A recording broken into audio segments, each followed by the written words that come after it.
aboo fudhattee suwaayin lixxe. Ashama kam jirtu hordoftoonni kiyyaa marti keessan sinin jecha jechuudha. Ermiin har'aa bashannanuu qabna, sammuu keenya firii gochuu qabna jennee suwaayii galleetoo jirra. Suwaayii baay'ee namatti tola. Abrahaamis ni jira jettee jirti. Aboon immoo jechuudha dubarraan dhufe jechuudha ka sannaxi jechaa gaafa dhufu akkam bareedina sitti gadi naqeedhaani herrega garagalee ilaala. Gubachuun amma jettaan bu'uun amma jettaan garam dubbiin garam achi bakka fataa achaa turan jechuudha. Har'a ganamadhaan kaateetu naa bilbiltee dafiitii uffadhu naan jettee anis uffadhee imala koo jalqabee imala koo yeroon eegalutti suwaayillee ani immoo suwaayiidhaanii baay'ee hin beeku. Akkasumallee ermeellaadha kan beeku jedhe jechuudha. Anatu si affeeraa hin booyinii anatu si affeeraa hin booyinii waliin jecha jechuudha. Zinnitti jechaadha kan egaa isaan turanii jechuudha. Obboloota isa dhugaan sinin jedhaman wanti araara jedhamu hin jiru. Sababni isaayyuu jechuudha namoonni baay'een keessan waan haaraa jirtaniif jechuudha. Akkasitti miti namni kan haraaramu waggaa tokko guutuudha wanti kun erga uumamee edda kun hundinuyyuu ta'ee jechuudha. Sinii galeera. Kanaaf akka salphaatti miti ermeellaan immoo gadi hin gallakkistu. Argitanii akkatti isaanii jechuudha jaalalaan wal sossobanii walidhaan haasawanii jechuudha. Ermeellaan illee jechuudha borciin ishee saraqe furdinni ishee saraqe. Ani viidiyoo sana keessatti baazawii taa'in mana dhaggeeffadhe jechuudha.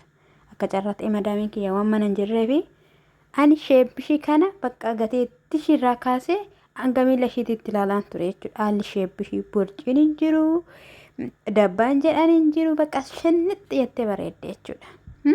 Dhuguma immoo mee baazawii jiinsamii mamaan jettan sana galaniiru jechuudha. Itti bareedeera. Qallattee itti bareeddeetti dhuguma itti gadi naqe aboo itti gadi sii naqe. Fuudhi bakka fuudhi mirga qabda. Namni si dhoowwu hin jiru si'isii taanaan jechuudha. Eenyumayyuu kan dhoowwu hin jiru maaliif jennaan sintu of bulcha wanta ta'eef jechuudha. Nuti as ta'etti kennine hojiirraa hojjechaadha kan jirru jechuudha. Haala sanadhaan bashannanaa haasawaa kan turan jechuudha. Dhungachaadha kan inni ture. Hammachaadha kan inni ture. Ishiinillee akkasuma jechuudha. Ija keessa wallakkaa'uudha. Wala affarsiisaa fuulduratti deemaa duubatti deemee ilaalaa. Kun immoo mee ergaa qaba waan dabarfatu qaba aboon waan lachan sanii waan dabarfatan qabu.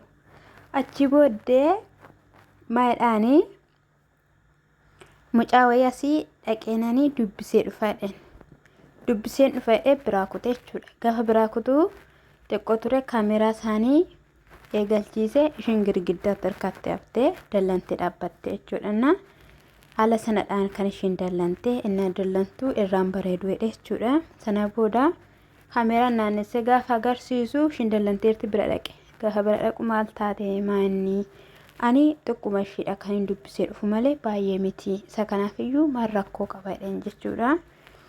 Aayee bakka dhaqiitti dubbisuu nama jetteeni dallanteetu jirti.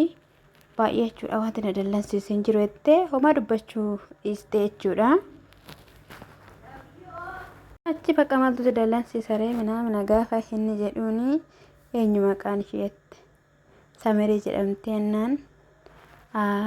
Dhugumatti dhadheetta taanaan ishiidhaaf wayyoo bakka isin jirtan ilaaleen nan dhufaa.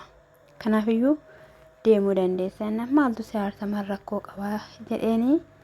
Homaayyuu hin beeku nama kamiyyuu hin beeku ani si'iin alatti naan hin jennee akkamittidhaanii baruu dandeessaree jennaan erganas ga'ee tis natti jettee naan finfinnee dhuftee si argachuu hin dandeessuree yoo si barbaaddeenaan ergan dhufee asumadhaanii argadhee deemuu qaba maal hojiidha mana gaafa inni jedhu isheen naarte ka waan dubbatu dhabdee jechuudha. Of eeggadhu seera qabadhu jechuunidha jechuudha. Kan eegaltee inni naaf fite miti jedhaanii baay'ee naaf fite dhugaa rabbii. Kan hinaafuu ishii gaafa kan barreemmoo jechuudha gaafa achi bilbilatti kennaa bilbila harkaa fuutee eessayyuu nattu jettee hodha bilbila qabeette bilbilatti kennitee gaafanni bilbila harkaan qabu ishiin gitteen gootee too qabde jechuudha. Ufeegii jetteeni atis ufeegii jedhanii walitti akeekkachiisa seerachiisa walitti kennanii booda nan deema. Ati saamiree biraattaa ani immoo saamirrees bira naqa jetteen. Ada maqaa walitti geggeeddaratanii jechuudha. Rakkoo yeroo irra bu'u garuu sababa ishee situ fudhata of eeggannoo jedhanii na dallantuu hin bareeddu siin hin jenne ani naa kolfitu malee maaltu si dallansiisa uma rakkoo hin qabaatu jedheeni kaayii achi booddee bakka dallantee homaa dubbachuu dandeenye. Tokko lama jedhe lakkaa'uu eegalee jechuudha deemuudhaaf isuma dhugaa jetteen tokko lama jedhe hanga kudhanitti lakkaawwadhu jetteeni garuu hin beekama isheetu dallanne malee Abiraam kokkolfaa ture jechuudha. Naala sanadhaan sammuu isaanii firii gochuu cinqii dirriqii keessaa ba'aniitu jiru jechuudha. Akkam jechuun Abeelii fi Maannoo Buruuk wajjin hin deemne jechuudha. Amma waan hundumayyuu mirkaneeffataniiru dhugoomeera waan ta'eef jarri lama taatee kaameraa maanii ishee wajjin hin deemte akkas taatu kana. Na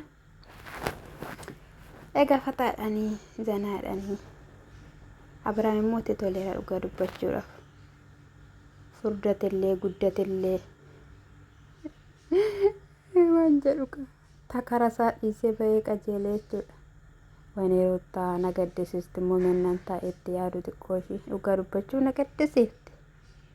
Amma namichi kun roorroo itti roorrisee inni su jedhee inni qarshii isaatiin of lakkaa jedhanii ganamatti seerata galgalatti seerataadhaan barreeffamaadhaanii bilbilaanii kana sodaatteetu iyyuu ishiin mina naraarama jette. Kaleessa argitanitti yoo ta'e ruuttan dhugaa dubbachuuf keessa shirran turre. Maaliif jennaan jarri haaranii turan amma fakkeenyaaf Hermeellaa fi Abiraam jechuudha. Ishiin garuu kokkolfaadha turte kan akkas jechaa turte jechuudha. Keessa shirra kan ta'an hin beekama. Akkasumas obboleessi Abiraamii dhugaadhaa wanti kamiyyuu yoo uumame jennaani yoo uumame jechuun maal jechuudha inni gaafannaani jettee jechuudha. Innaa bakka Abiraamii biraankiidha inni biraankii irratti hojjatee akkanatti dallantaa'e ni naaffitaa'e jedheen ishiidhaan jechuudha. Hermeellaadhaan booda ofitti qabee fataa jechaa jiru. Sana jechaa jiru sinin jechuun jaalladha. Qilleensi biyya abbaa ofiiyyuu nama dhugaa dubbachuudhaaf fataadha. Kan sinii ta'etti heeruma kan sinii ta'etti naafuudha. Ennaa sagalatti jechuudha. Akkattan fiduu jedhame inni jilti tokkosi sammuu kuna fuute naa jechuudha.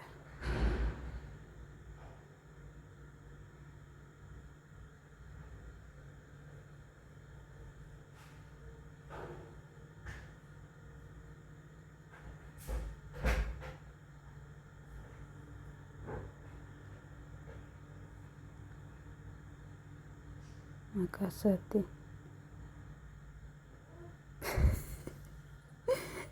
na ala sanadhaan fataa jechaadha kan jiran isin jechuun jaaladhanna. Ani hin beeku mucaan tokko jira hedduu dhuunfaa obboleetti ishii faana kan dhufe obboleetti roottaa faana jechuudha. Abiraam faana jiraatanii Abiraam miidhaa dastaa yookiin immoo Daanii filattee wajjinaa jiraattu kan jaalatte faana jedhen. Ishiin immoo maal jechuudha filattaa heerumtuu jechuuni. Ati immoo marrajaa isa kana eessaa fiddee dhufte fa'ii jechaanii turte jechuudha. Finfinnee irraa naaf ergameedha mucaan. Kanaaf ofitti fudhadhaan hiruuttaa namichi kun amma biraa deemutti jechuudha. Hojii ishiitti kun hundumtuu akkanuma dhiira gottottee fiddi shaamarran dhiiraan otoo hin taane jaalalaan deebi abbaa manaan.